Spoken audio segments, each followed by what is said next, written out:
So I said we were going to talk about Dragon Ball on the last video, and we didn't end up doing that. So today we're just going to talk about Dragon Ball because nothing's really changed in Yu-Gi-Oh!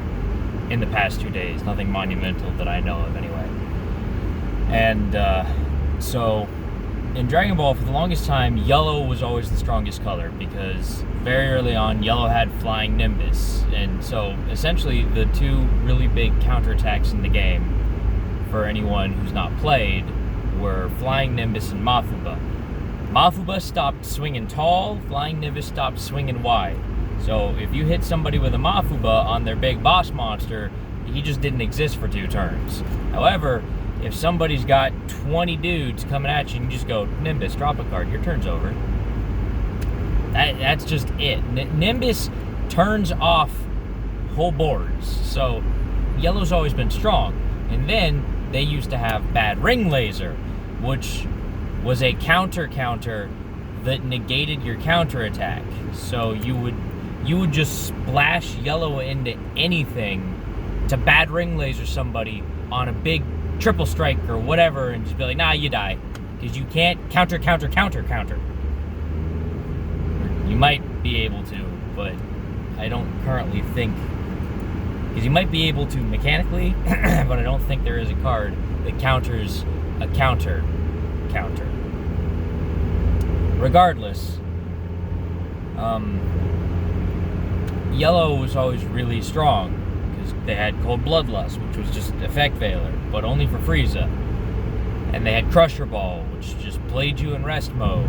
So it was very strong. Yet yellow slowed you down to a crawl. Essentially, red kills, green destroys, yellow slows, black warps, and blue ramps. That's what the 5 colors do. And yellow used to be the strongest, but now I think red is the strongest. Because if you look at like just Broly Crown of Retribution alone, if your opponent has 2 untapped energy when you play this card, and he's a 1-drop, look at their hand, which that's very powerful. Because you go, oh, all right, so I see you're holding some counter plays here. Oh, and did you need this battle card? Because it's going to the graveyard. All right, have a nice day. For one energy, they just get to look at your hand, rip something out of it, throw it away. It's very painful. Like, I've had to use hidden potentials on just the Vegeta, or not the Vegeta, the Broly. So, but the really powerful thing about Red is their arrivals. The 2 big ones that I'm thinking of right now are the Super Saiyan, the SS. Super Saiyan got Super Saiyan? No, because that's just regular. Because whatever, Super Saiyan Blue Gogeta, he's an arrival, red-green, 1 cost, that's a 5-drop. And that's a problem because all of the biggest counterplays hit 4 drops, which the blue-green arrivals and the yellow-green arrivals are 4 drops, and most of the red-yellow arrivals are 4 drops. But blue-green and red-blue, or sorry, not blue-green, red-green and red-blue both have 5-drop arrivals, and I believe that the red-yellow Beerus is a 6-drop. So all of the red multi arrivals are too big to get counterplayed. You know, you can't even hit them with Vegeta or Champa. They can't come in and mess with them because Vegeta specifies 4 cost or lower. I think you could play Kaioken Son Goku, but that doesn't help you. The reason why Vegeta's good is he blows up the card and then they warp a card. So even if they get their auto or whatever off, you get card advantage on there and the cheap play body. And that's what's important there. Champa's important because when he comes down, he rests a card and he draws a card. So that's why those 2 are so powerful, is that they net you the advantage. The Kaioken Son Goku just lowers their power, which in some builds can be very important because it can trigger leads, or, I mean, yeah, that would trigger the new cooler lead, and that's gross. So I think red is probably what you have to beat, and it's rough. New cell is very powerful. The field spell searches the one of from hand or from deck or grave, which is very important because that means as long as he's not in your life, you can grab the 3-drop cell at any time and just go, cell chain? Response? Cell? And they just kind of have to go either, yes, I can stop that, or I'll just pick which 3 cards I'm keeping. Thank you. So that's very strong, but more importantly is he's probably got like the biggest, baddest new boss monster on the block, which is the 9-drop cell Unthinkable Perfection, because he just comes down and says, hey, let me see your hand. I'm gonna take 3 of your battle cards. Cool. Triple strike. But even more than that, in the Cell starter deck, we got access to Super Saiyan 2 Son Gohan Wounded Victor. And this card is gross, because it's triple strike already. But when you swing, you combo with a yellow Goku from your drop area. And one of them restands him. So he's a dual attack triple strike successor. He just happens. 8 battle cards and 8 points of cards and 3 energy, and he just comes out. And he is such tremendous killing potential. And so from here, we're going to transition straight into the returned leaders. So first off, Super Saiyan 3 Blue Goku leader is back, but he's garbage. So this is the only leader that's ever been banned. And for those of you who don't know what he does, is during your first turn, you discard 1 card, and you take 2 cards from your life and charge them as energy. So you just start out with 2. And you can only have 6 energy max. But on his awakened side, at the end of your turn, he restood energy. Which is a problem. He didn't care what color. So you played him in every deck. And he just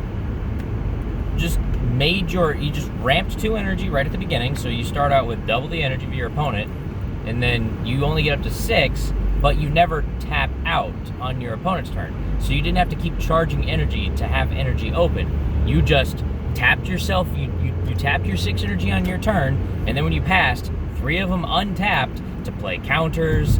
You could bean to combo with large cost cards in your hand. So he was very difficult to kill because he was very fast, very strong, and he was never tapped out. So that was a problem. So they went, all right, he's banned, because every good deck, like, he facilitated the Great Apes, just made them what they were and killed people. Because also the Great Apes, you'd go play a Vegeta, play a whole bunch of apes during your turn, you know, march the Great Apes, play 2 4-cost Great Apes, and they almost all have blocker. The King Vegeta ape gives them barrier, and then the planet restands them. So you swing with all your blockers, then they wake up, and then you untap their energy, you go, I guess I just die now. So they revamped him so that now how he works, the return leader, is you swing, take a card from your hand, put it on the bottom of your deck, and then take a card from your life and charge it as energy. Once again, you can only max out at 6 energy. And it's just, it's bad. It's really bad. Because you're only drawing 1 card per turn. And you're going to charge 1 energy, swing, put a card from your hand down, so every turn you're losing 1 card in hand. And then once you awaken, he swings, draws a card, and then he'll restand 3, mono blue only. So he doesn't do anything. There might be a deck that can use him effectively, but I don't know what it is. So he's probably not very good. The new Beerus, the Beerus returned. Now that's big because all of them except for the Goku are significantly better than the old one was. Because the Beerus, now when he attacks a leader, he draws a card. Because none of them drew on their unawakened side. Now all except for the Goku draw a card when they swing on leaders. So that makes them much faster. The Beerus, when he swings on a leader, has the option to either draw a card or destroy a 2-drop or less. Very good. But his awakened side, it used to be when you have 16 energy, you win the game. But now it's just tap 16, which means you can use the blue West Kais, which count as energy. You can tap them for energy, but they don't count as having that much energy, but you can tap them to pay costs. So 4 blue West Kais and 12 energy ends the game as opposed to just having 16 energy.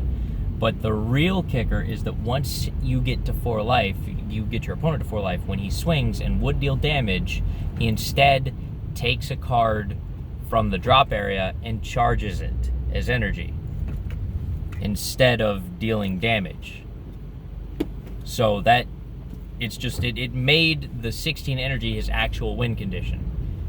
So not having objection does hurt that deck. However, there's a couple of new Whis cards that charge more effectively. So you can just play Whis. You can play the Android chain, because that's blue-green. You can't play, 30,000 battle power cards, but it's whatever. The new hit leader he's okay, he's just more aggressive hit, and he just pops stuff and deals damage. So he's good in that regard. He's, other than the Goku, probably the weakest of the new leaders. The cooler is going to Pub Stomp, but even as good as the revamped leader is, it's still just Mecha Cooler. So if you blow up the field spell and they don't have a way to put it back, you just kind of lose. It's like, if you run into it in a tournament, you'd go, oh no, whatever will I do? Sides in 4 Piccolo Jr. Arena Wreckers. You just play them for 1 specified green, blow up their field spell, and go, alright, game 3. It just kills them. The problem is the Gohan. So the old Gohan, it didn't really matter what his front side did. I don't even remember what it did, but it wasn't anything impressive. Didn't draw cards or anything like that. But what he did is, on his awakened side, you could banish all of the cards in your hand and restand him. And he was a green Gohan and Goku. It's, Cell Gohan when he kills Cell. And he stands back up and gains power and gets to swing again. But at the end of the turn that you activate that, you lose. So the new Gohan's essentially the same, but a million times better. His front side is now swing, take 1 to 2 cards from your life, add it to your hand, restand the leader. So he's double strike, he's dual attack on the front side. So that's huge. You've got self-awaken, you've got pressure, you've got aggro, you've got everything you need. And so you just swing, you awaken at 3 life, you draw 2 cards and untap 1 energy. Pretty fair. Now, his awakened side now says that you can take 1 card from your life and add it to your hand or drop, I don't remember which, but this card gains 10,000 power and triple strike for the duration of the turn. That's big. Because now he says that you can just restand him.